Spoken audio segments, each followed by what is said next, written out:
In the winter season, around December 25th, the people celebrated the winter solstice. And so the winter solstice would come about somewhere from December 21st all the way to around January 6th or so. And so the people of the north would celebrate different holidays, have different occasions based upon the winter solstice. In the wintertime, there is a period where there is no light. You are literally in darkness 24 hours of the day. And this stretches for a period of time. Now, could you imagine if you're living in Alaska or living in Canada or living in Norway and you don't have central heating and the cold is outside, it's darkness around you. People are dying from disease. It's a terrible time, and every family would probably lose somebody, or they would know of somebody dying from the cold and disease during that season. This is the winter solstice. And so when the sun starts to come out, the people now are looking at the sun as a life-giving force.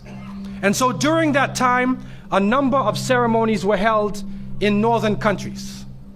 In the far north was the Feast of the 12 Nights, which stretched from December 25th to January 6th. Also in ancient Greece, there was the Bacchanalia, which was held for their god Bacchus, the god of wine and sport and play. The Romans had the Saturnalia for their god Saturn, their main sun god Saturn. And so you find during these times that the people held ceremonies in the north. They would burn bonfires. The light was important, the fire, because the fire represents the light, the life-giving force for those who worship nature. Also in the north, they recognized that there was one tree that despite the cold would still remain alive, the evergreen tree, the fir tree. And so in some cases they would take this fir tree, believing that there was powers of life within the tree, and they would put it in their homes, set it there and put a light on the top of it, or burn them in the front, or they would make mistletoes and put them over their doorways, a type of what we would call ta'weez or tamima. It is an amulet. And they would hang the amulet over their doors, hang the amulets in their home, hoping that this fir tree, that this so-called life-giving force would protect them from the danger of the winter. And so their ceremonies developed around this. And this went on for hundreds of years. We also find in the ancient northern countries, and the Druids of the north, they carried out special ceremonies surrounding the mistletoe and surrounding the fir tree and the beliefs, and they would meet within circular areas. And they had a secretive cult that spread throughout the far northern countries. One of the interesting individuals, and you can look this up if you can find it in the dictionaries or encyclopedias, is a man called Mithra or Mithras. This is a very mysterious character. And when you look at history, you find that this individual called Mithra was born on December 25th.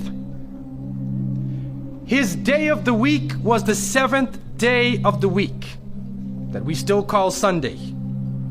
He was supposed to be the son of the sun god himself, and they had a special sacrament made up of bread and wine, and they would make this drink during this time, and supposedly he died for the sins of the people. Sounds familiar, doesn't it? But when you try to find Mithra or Mithras in the encyclopedias, they, through state intervention, erased the name. Why is this? That is because after the time of Jesus, Isa alayhi salam, when the message began to spread and they went north, and you'll see within historical writings that Barnabas, one of his disciples, met a man named Saul or Paul, who later called himself Paul. Paul said he saw Jesus on the Damascus road, and he went to the disciples, but the disciples turned against Paul. Only Barnabas stayed with him. But when Paul and Barnabas went into Greece, Barnabas left him. Now, what is the reason why they all left him? What are the concepts coming through Paul?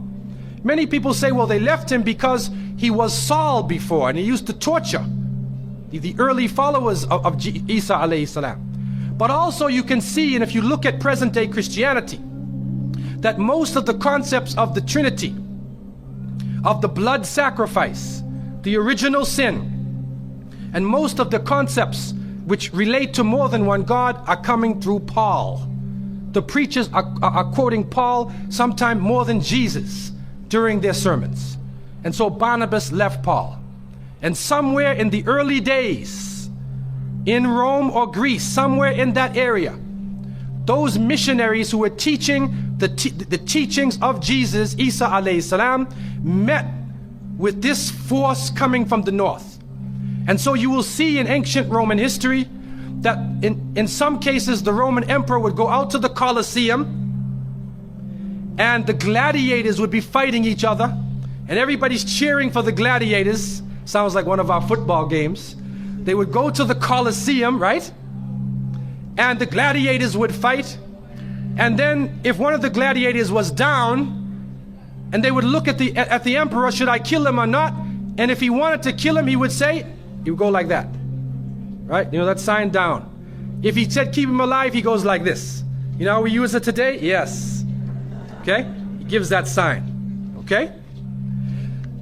One of the terrible things happening during these rituals at the Colosseum is that they would bring the Christians out, literally men, women, and children, and feed them to hungry animals.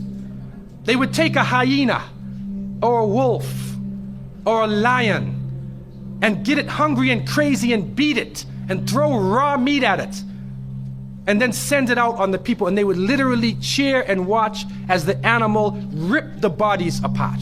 This is a terrible culture. Tear the bodies apart. And so somewhere along the line, somebody who couldn't take the torture, who felt that maybe we can win these people over, made a compromise.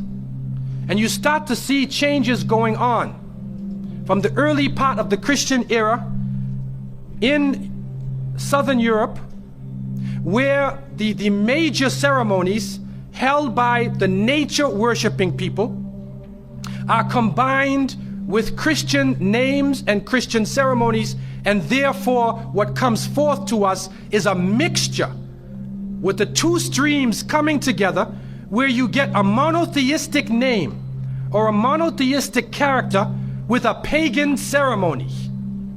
And so the mixture of this together is what is giving us the present day holidays that we see.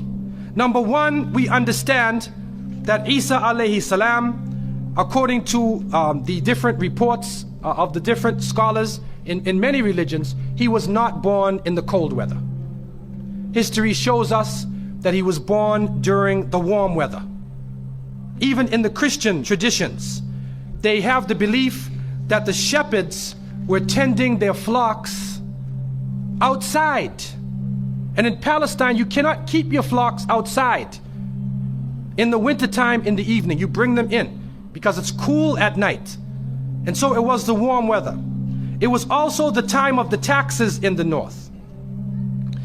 In the story coming in the Quran, when we see the mention in chapter 19 in verses 24 to 25, and we see the mention of the story of Mary, because it is the belief of the Muslims that Maryam, may Allah be pleased with her, was a virgin, and she had dedicated her life to the worship of one God, prayer and fasting, and by the power of Allah, that the Creator breathed His Spirit into her, and she conceived Jesus. He said, be, and it is. She conceived Jesus, Isa alayhi salam, without a father, without a man. That is a belief of Islam. It is also a belief that when she felt the pain of the pregnancy, that the angel came to her and told her to go outside of the city. She went outside of the city to a remote area, and there she found a palm tree, and she found water. And it was speaking about rutub janniya. It was speaking about a type of rutub, or a type of dates. And those who know, who have lived in the desert area, know that when the dates become ripe, when you start to see the color of the dates change, because dates are not brown, you know. Dates are originally red and they're yellow, they're other colors, but they turn the brown. It's at the height of the heat that the dates become ripe. And so it's at that time that she gave birth to Isa alayhi salam. So from different points of view, different historical points of view and different religions, we understand that Isa alayhi salam was not born during the winter season. He was born in the warm weather. So who was it that was born in the winter season? What is that? Who is that character now? Let us become detectives and try to find out the answer to this problem. Number one, you have to understand this concept of Saturn, the concept of Bacchus. When they are portrayed by the different artists who drew pictures of them or the sculptures, they're usually portrayed as a heavy-set man with a white beard.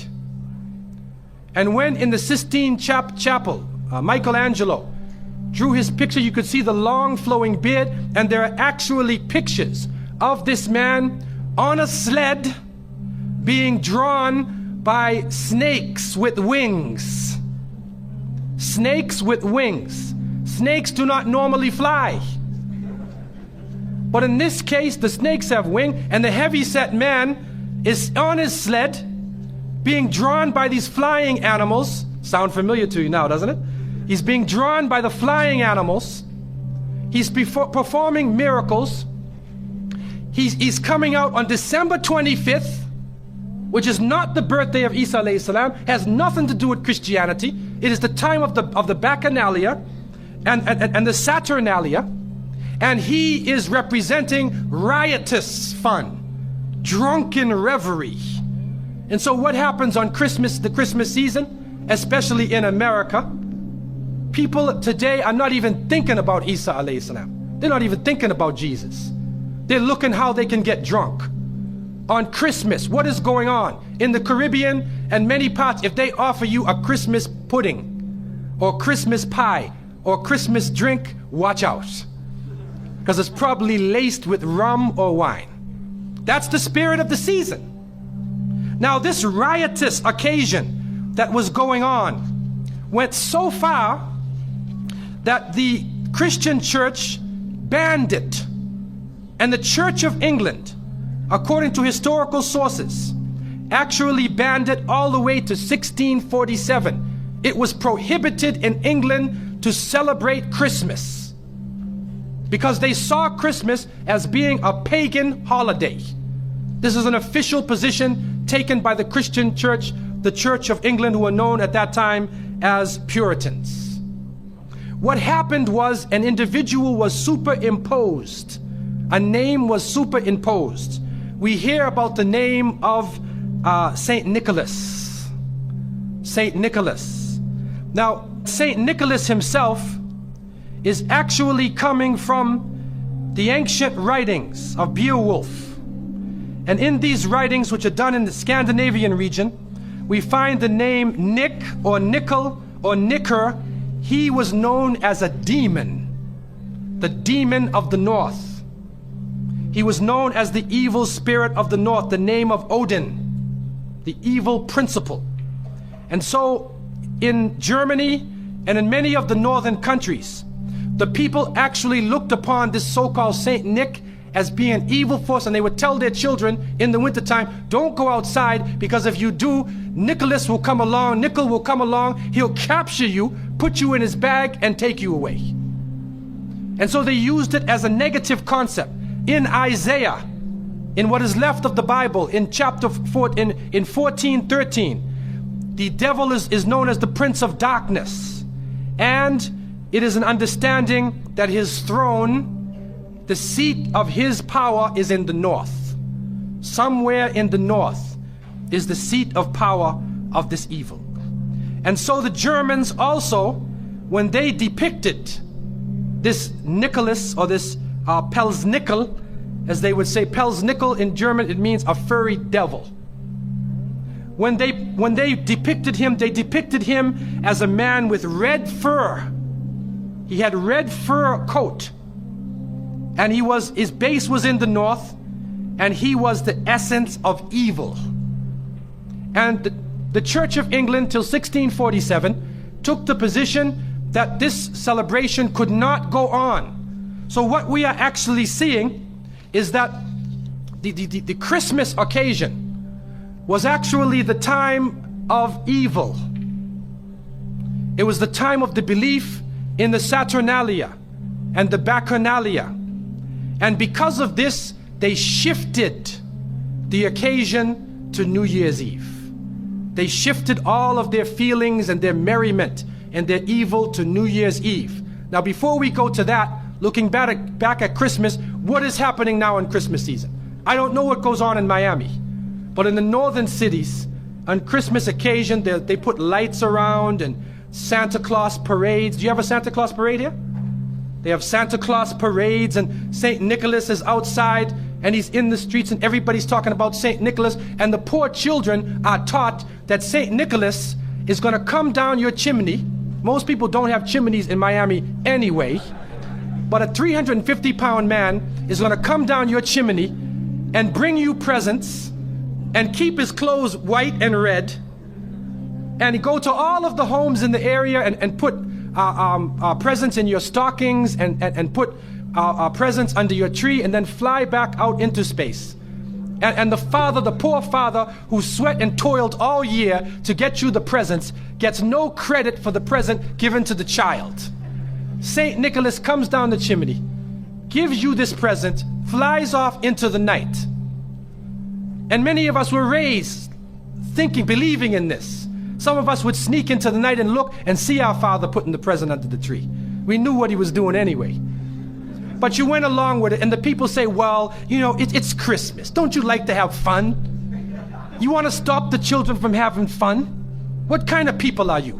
But what are you teaching the children?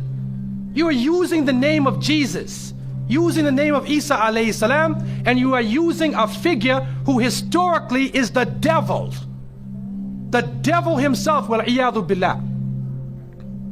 They are using his figure, and he has now taken over the Christmas season. Christmas now to most people means materialism. You have to buy presents for your cousins and your friends, and you got to buy about 34 presents.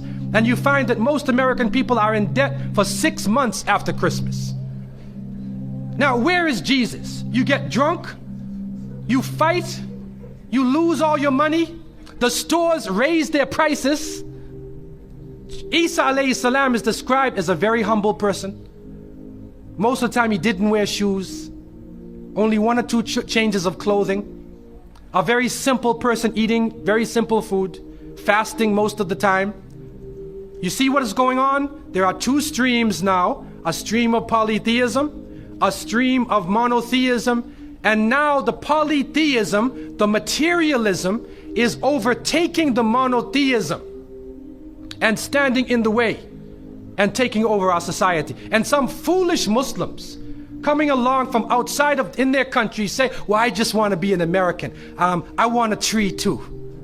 So I said, one of the brothers said he had a Christmas tree in his house. He came for, I said, brother, do you know what the tree stands for? He said, no. Okay, I'll get a palm tree with dates.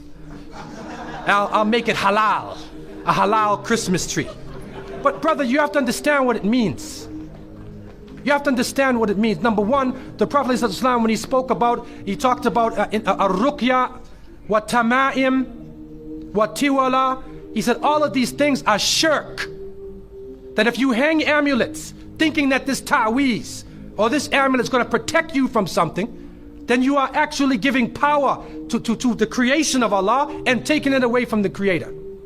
If you think that by making some spells, going to a magician and asking them to put a spell on someone, so you go to the Sahir and say, put a spell on Ali, put a spell on Zainab, you go to the magician.